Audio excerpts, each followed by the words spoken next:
I was in New Orleans for 3 whole days, soaking up the sun, enjoying the views in the French Quarter, eating tons of food, and I didn't have a single drink the entire time until American Airlines. But we'll get back to that. Hi, and welcome back to the Unrehearsed podcast. It is your host, Giselle, and I am literally still buzzing from our trip to New Orleans. It was such a good time. I was very much dripping the entire time I was there. The humidity and the heat got me. And it's hot right now here, but nothing like that. Nothing like that. And I was, like I lived in Florida, so it was very reminiscent of that awful heat, that awful sweat, that awful humidity. Um, and speaking of humidity, which I thought was really interesting, is we kept talking about the humidity and the humidity, it's hot, so much hotter here. But we actually have more humidity here in San Francisco than we did when we were in New Orleans. And it just doesn't feel that way here. I don't feel like that, and I think it's because of the bay or the cold or whatever. If there's a meteorologist or some kind of weather person that can explain that to me, I'd love to know because why? But I feel like I had to change clothes constantly, constantly showering because I was like, "I can't deal with this sticky heat." But it was just so fun, and it was like nothing I've ever experienced. The city of New Orleans, it had me a little disoriented, I will say. Like, I couldn't orient myself to the place, to the vibe, to the culture, and that is really honestly kind of where this episode is coming from, is just that when I was there, I just couldn't like, I kept finding myself in, like, a weird place, like, I just everywhere I looked, it felt like a different place, and so I never really got the, like when you're in Paris, it feels like Paris, right? When you're in Japan, it feels like Japan. This place was like a little beautiful culmination, a little pocket, a little bubble of just, like, this hodgepodge of, like, people, food, music, culture, um, and that I think was the most interesting thing I've ever experienced. Um, I'm really good at directions, but even the directions had me confused. I just felt like everything was just so disorienting almost, but, like, not in a bad way. It was just like this is like nothing I've ever experienced before, and that was just so cool. We did go on, like, a history tour. I think it's super important to go on history tours. I love history. I'm not a history, like, major or a buff. I can't, like, just pull dates and things, out of my head, but I really like hearing about the history of things, and one of the things that, our guide was telling us, was just, like, the history of the French Quarter. So the French had taken possession or founded or, whatever, the French Quarter in 1718. And from there, it eventually did change to the Spanish rule at some point, I think for like 40 years, he said. And then it went back to the French right before the US acquired it in the Louisiana Purchase. Um, but that left a lot of different kinds of people in that area. So you have French, you have Spanish, you have Americans, you have Native Americans, you have enslaved Africans, you have other people of color, and they're all just kind of in this little area, just kinda stuck together, and instead of, like, kinda staying in their own lanes and staying in their own burrows and kind of finding little corners of this area, they melded. They just, like it that's the like, and this is kind of where I'm getting at.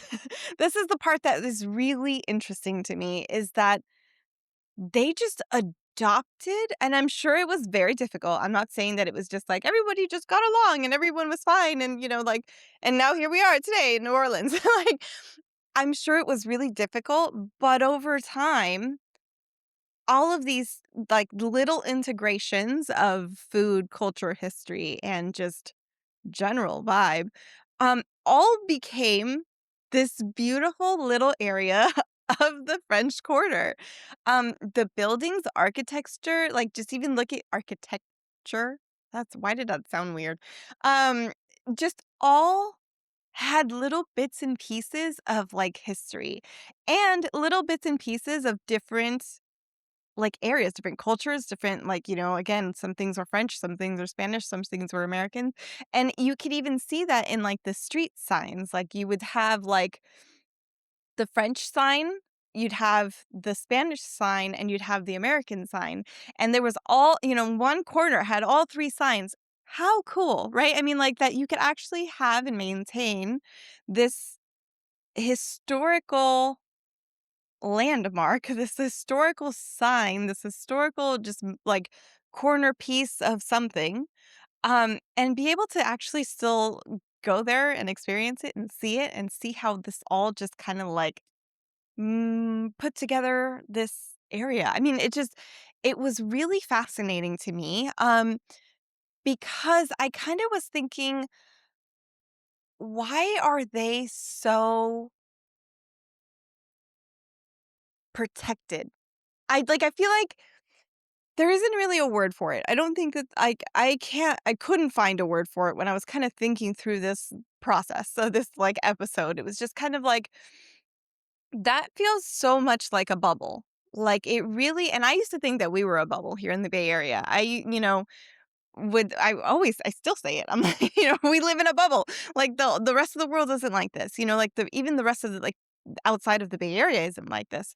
So I thought we lived in a bubble, but the French Quarter is in its own little just they're on a different like everything. They're on a different planet as far as I'm concerned. Like they have protected their culture and I'm sure that it's changed because obviously I'm coming in 2026 and I'm sure that there are changes and things that have changed. But like even in the when the tour guide was telling us about, buildings now that get constructed or that get, changed or whatever, need to go to a board to make sure that they're kind of keeping it consistent and keeping the area the way that it is, um, visually.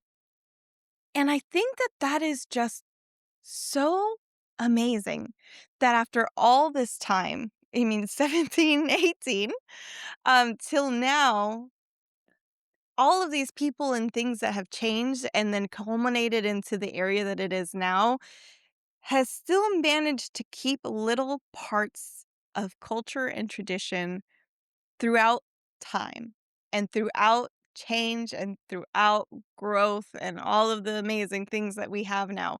I just feel like, you know, in its food, in its music, it's like they had to play nice, right? Like at some point, someone had to say, like, all right, give me what you've got. Let's make something of this. And I just think that that is amazing. And I just feel like I reminisced a lot about the Bay Area. Because the Bay Area is also, it's kind of it's a port town. Like we have ports here, things that, we had a lot of migration here as well. We had like the gold rush. We had Mexicans that lived here before, Native Americans that lived here. Then you have like the Chinese immigrants that came also, and then the Japanese and the Filipinos and the Black Americans. And we had all these people that kind of came into this area. And also, like, and I feel like there is a little bit more of a like burrowy thing, especially in the city. I feel like there are areas where it's just like, that is an area that's very like one culture or one, whatever. But even in like, well, not even in the whole of San Francisco, I feel like we all still very much adopted a lot of each other's vibe, a lot of each other's food. We like more popular in LA, but like the freaking what is it? California burritos with the french fries inside of it. Things started to kind of get adopted. You had like fusion restaurants and we have had this vibe also at some point. where we did mix. I mean, I remember growing up, there was like every culture, ethnicity thing when I was growing up in my schools. And I just feel like somewhere along the line, it just kind of lost the Bay Area culture. I like think that, and here I am hitting tech again. I think that when tech came into this area and kind of optimized, things shifted a little bit and we didn't fight hard enough to like keep the culture that we had. Um that and on top of that is just like we had an insane influx of money. It just like and we were always obviously like bigger than the French Quarter or, whatever. I'm not trying to make that exact comparison, but I am saying that there was a lot more money coming in. And I think that there was it kind of felt like to me an aspect about the French Quarter where it felt like they held on to that area and that culture more. Maybe because of struggle, I mean, like, natural disasters and all these other things that happen, um, but it also feels like they put home first. I feel like that is their home. They're, it's especially back in the time, like, they couldn't leave, like, there was no they were forced to be there, right? Like, it's not like they could just, up and go. There was a lot of poverty involved, things like that. They had to stay there. That was their home, and they were going to make it and continue to change it back into their home. So I feel like here, the money came in, and that was like the first thing to go. It's like culture. Um, the vibe of our beautiful San Francisco Bay Area has changed quite a lot. And I feel like we didn't I like it's I feel like it was just like a blink of an eye. We didn't even have an opportunity to fight for it really. It was just like all of a sudden it felt like it's gone. It's like it's different. Things are changing. That's just in the name of progress and optimization. Um but it made me a little nostalgic for something that I didn't even, like, put into words. Like, I didn't even think I had this thought before I went to New Orleans.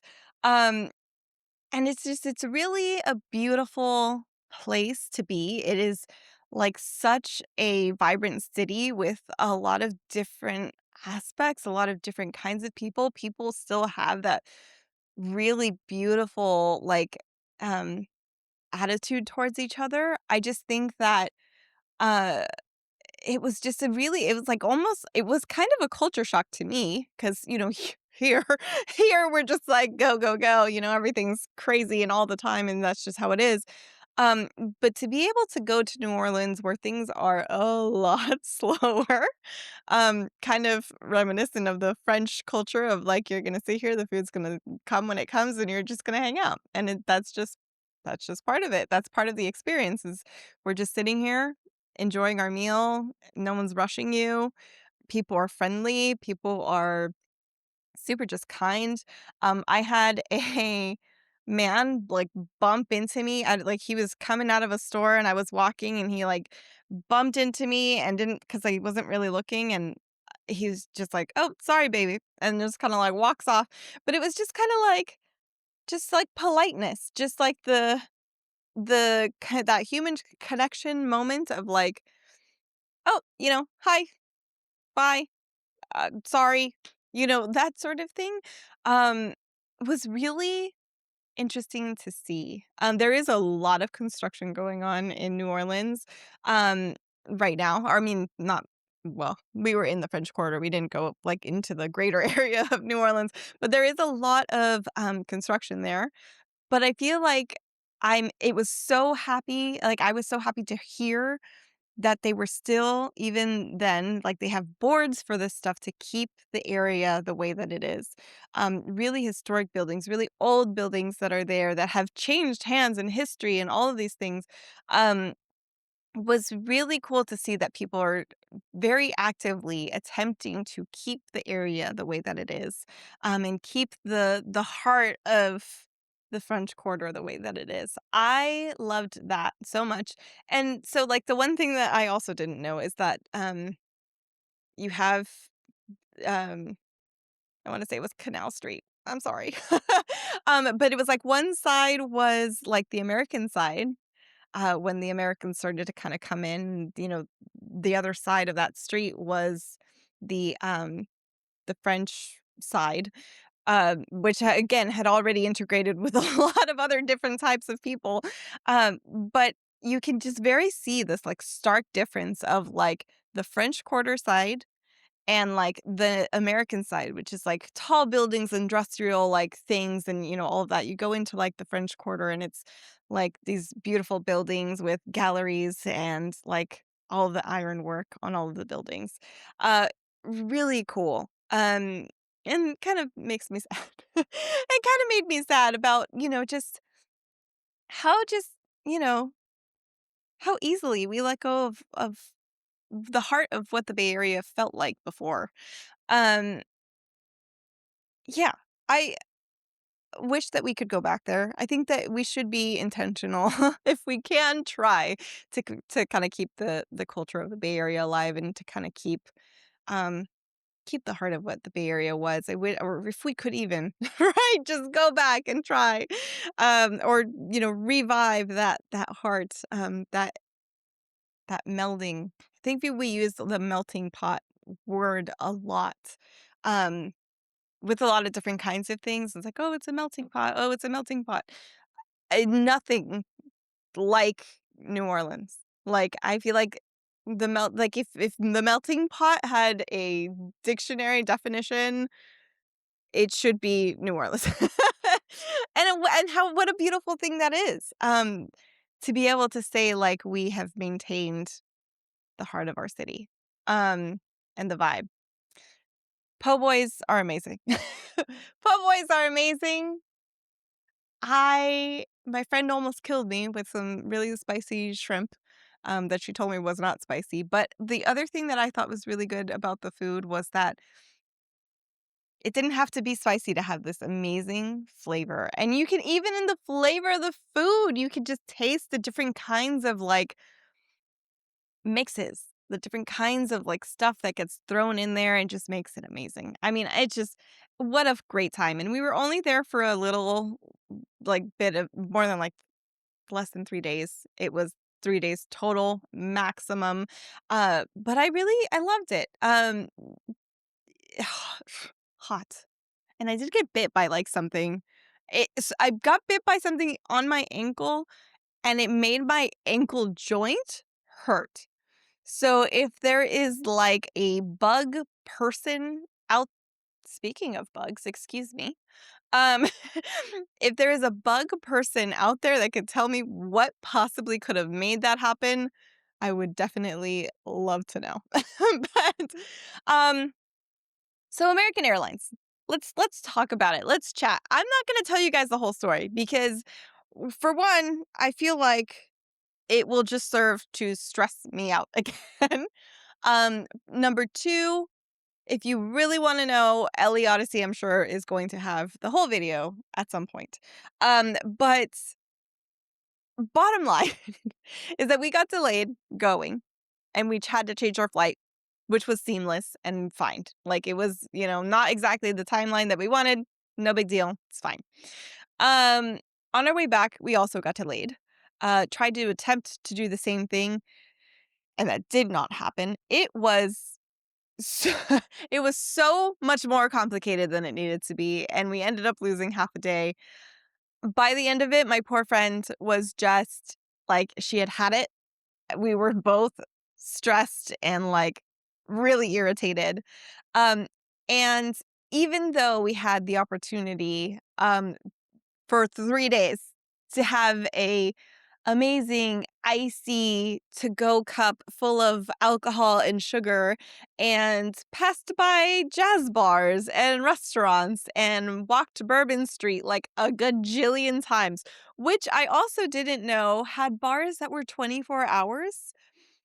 Who are the diehards? Like, I wanna see, raise your hand. Who is the diehard that's going to be out day and night, 24 hours. There's just no way.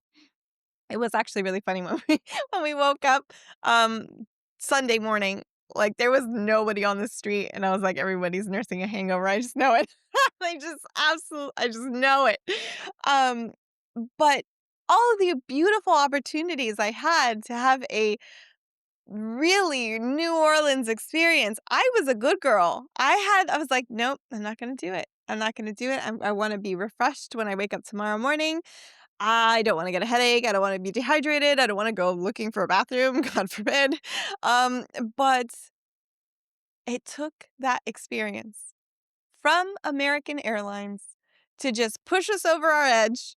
We got to our gate, and I was like, "I need a freaking drink. I need a drink. Point me to the closest bar." Me and my friend sit at the bar and proceed to just sip for the next literally, we were there for 4 hours. We proceed to just sip on alcohol for the next, like, 2 hours and then go look for some food, which, again, the New Orleans food, even at the airport, was just phenomenal. I mean, like, 10 stars on the food. 10 stars, all the claps. You guys are amazing when it comes to food. Jesus, I don't know what I was missing out on. I never knew.